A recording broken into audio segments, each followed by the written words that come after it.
পিলখানার সত্য আড়ালে ৫ সেনা কর্মকর্তাকে জঙ্গি সাজানো সেই ভয়ঙ্কর রহস্য। পিলখানা হত্যাকাণ্ডের খুনিদের মুখোশ উন্মোচন নাকি সত্য আড়ালের গভীর চক্রান্ত? যখন জাতি বিচারের অপেক্ষায়, তখন কেন ৫ জন সৎ সেনা কর্মকর্তাকে জঙ্গি তকমা দিয়ে ফাঁসানো হলো? পিলখানা তদন্ত প্রতিবেদনে লুকিয়ে থাকা এক ভয়ঙ্কর রহস্য। অভিযোগ উঠেছে, পিলখানা হত্যাকাণ্ডের আলামত সংগ্রহ এবং এর পেছনে থাকা রাজনৈতিক যোগসূত্র যারা খুঁজে পেয়েছিলেন, তারাই হয়ে ওঠেন টার্গেট।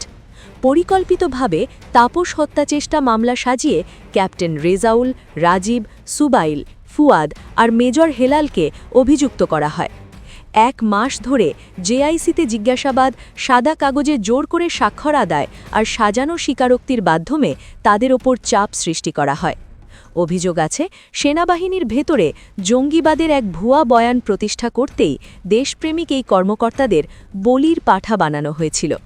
পিলখানার রাজনৈতিক দিক আড়াল করতেই কি এই সুপরিকল্পিত উদ্যোগ? কেন আজও ধামাচাপা পড়ে আছে পিলখানার অনেক সত্য?